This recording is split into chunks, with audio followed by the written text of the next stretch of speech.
All right, injury report, just the names, just so you have them now. It'll come out. DMPs were Julian Blackmon with the shoulder, Taliese with the knee, Trevor Penny with the toe, Chase Young with the calf. Limited were Valus, Jones with the knee, Zach Wood with the elbow, and then Jordan Howden still had the oblique, but he was full. He practiced the whole practice. So other than that, really good practice. Our guys were back at it, pads today inside. Thought they brought some really good energy, and been a great week so far. How would you describe where Chase Young is right now? Yeah, just getting better each day. I think that's just the timeline of this thing. We'll take this thing one day at a time, and those are calves, muscles, those sorts of things. You just got to navigate it. Was Fadil Diggs brought back, or he was out there? Yes, he was back on practice squad today. I think it was Deckers. Yeah. The 49ers might not have Brock Purdy. Kyle Shanahan said he was a long shot to play. How does that change what you guys do? Your initial thoughts on that?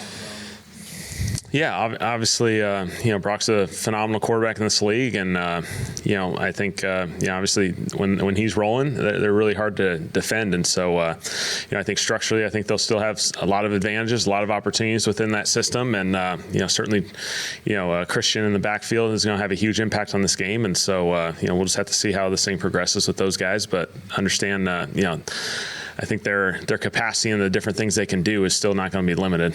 What are some of the hallmarks of a Sailor defense, and where do they do well?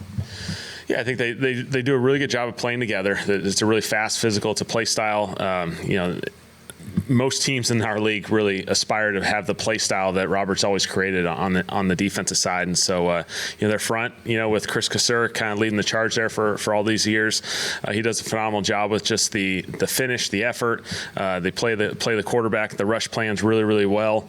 They do a good job of kind of putting you behind the sticks, playing really physical on first and second down, and then third downs, it's really about time clock football. And obviously their rush plans are really special, and they play really aggressive on the back end and some man-to-man, and then they mix in the zones as change-ups and force the quarterback to think. What would you say are Mac Jones's strengths? Yeah, I think just his ability to process. He makes really good decisions. You go back to, certainly when you're evaluating him coming out of Alabama, his ability to just handle a volume of an offense, make really good decisions. He throws a really accurate ball. He's got tremendous timing. I think he's a really good quarterback in this league. And sometimes, some of these guys go to a couple different teams just, as their careers go.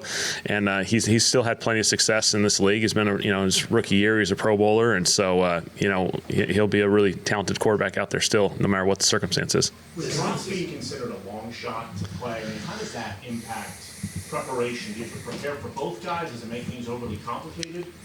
Well, I think you got to prepare for the system. I think you got to prepare, systematically. I don't think they have so much volume and versatility in their packages that they're still going to be able to do a lot of different things. And so, you got to prepare for all of that. And so, as the week progresses, obviously there's sometimes a couple items here and there based off the quarterback, but they got a lot of tools in their disposal. San Francisco played the most, or utilized the most, two running back offensive plays in the first week. Just from your perspective as an offensive guy, what kind of challenges does that present you?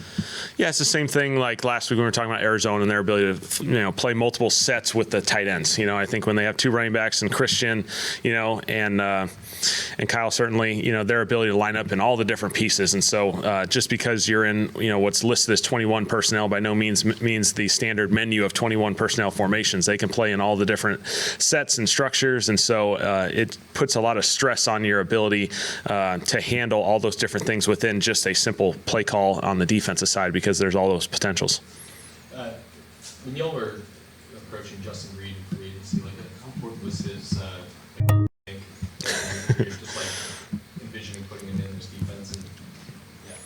Yeah, Justin, just competing against him all these years, and certainly in Kansas City, he was really so much of the glue on the back end of Kansas City's defense, and his ability to play tough downs, multiple downs. He can play all the different positions. His versatility was key, and his communication, you certainly recognize that really quickly when he got here. Certainly we anticipated that, but his ability to get everyone on the same page, communicate at a really high level.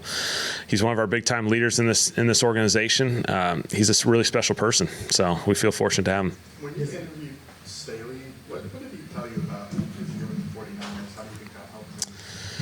Yeah, I think I'll reserve. You guys can ask Brandon probably on Thursday, and that'll be the more accurate experience. But I just remember, having a lot of conversations. Even this past year, I was in Philly, Brandon was in San Francisco, but we just have plenty of conversations here and there, talking about football, talking about the league, and I think anytime your lens kind of goes to a different perspective, it's always good reflection, both on the past but also on the future. And so I think what Brandon was able to experience there was really beneficial for him moving forward. And so he's just done an awesome job for us. Does Zach's injury happen in the game?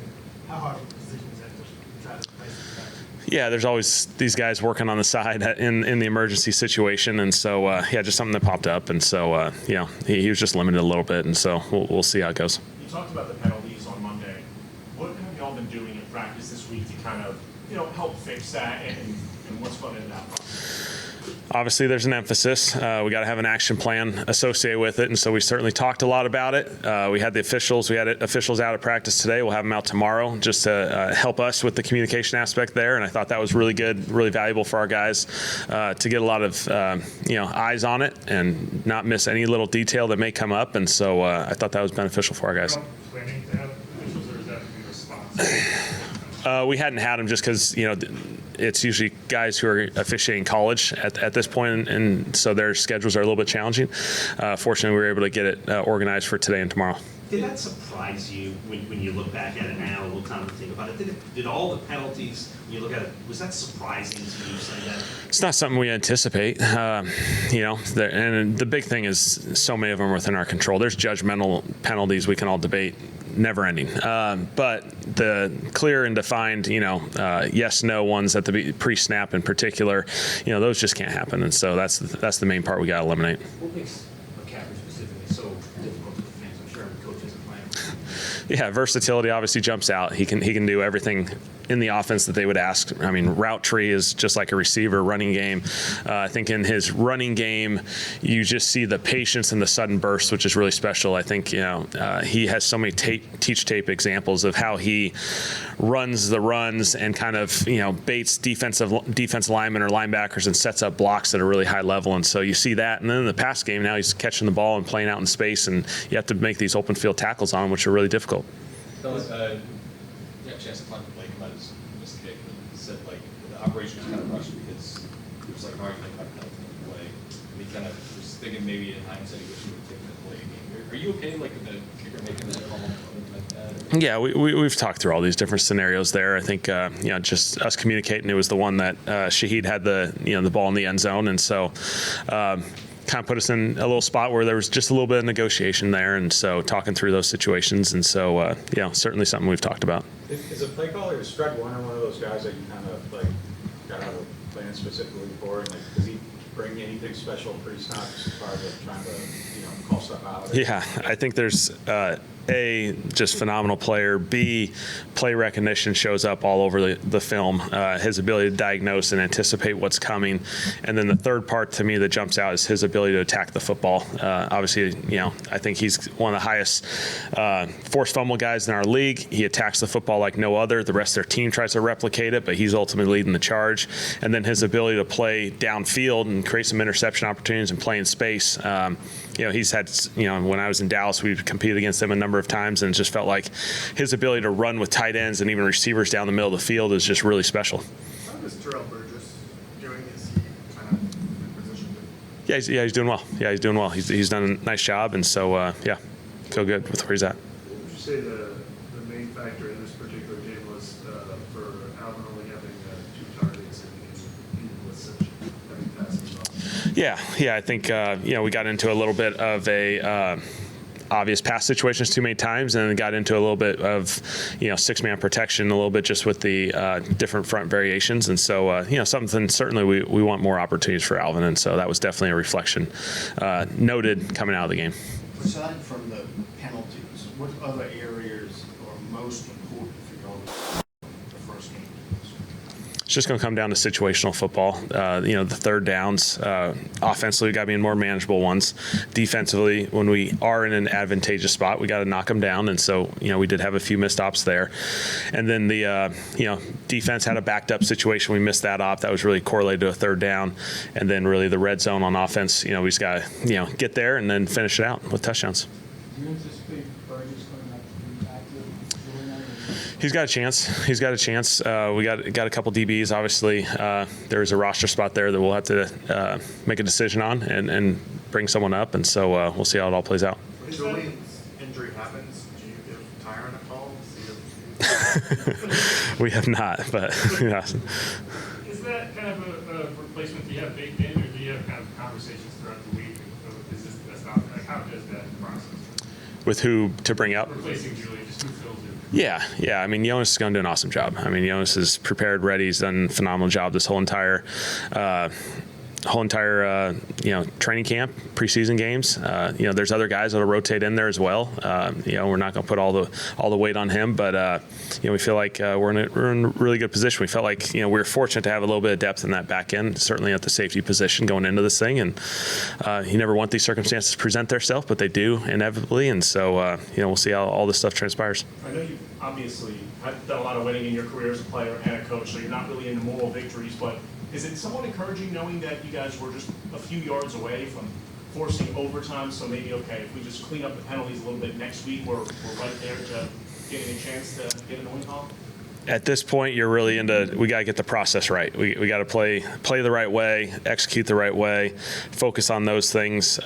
Ultimately, these things come down to wins and losses. That's really ultimately all that matters. And so, we got to find a way to close the margins, close the gaps, and give ourselves cleaner opportunities to be successful. Is there one thing about Jonas that stands out to you that you really like, the aggression or whatever? Is there one thing about him that you'd say, this is what I like about him? Yeah, certainly his physicality that he plays with, but I think he plays it in a manner that is still sound. He's not reckless. I thought he had a ton of examples through preseason football where, he became he showed up in the team meetings every week because of these, big physical aggressive plays, whether it be a tackle or certainly the turnovers that he created and all those different things, but he's doing it in a very patient, sound way. And so, he just got to stay there. With Taliese injury, he had the injury coming out of camp. Is it the same issue, or is this different? Yeah, he's just got a little knee thing that comes up, from time to time, and we'll just have to see how the rest of the week plays out. You said yesterday all indications were that Julian's injury was season-ending. Does he have to have surgery? Has that been? Yeah, he'll have surgery. This week.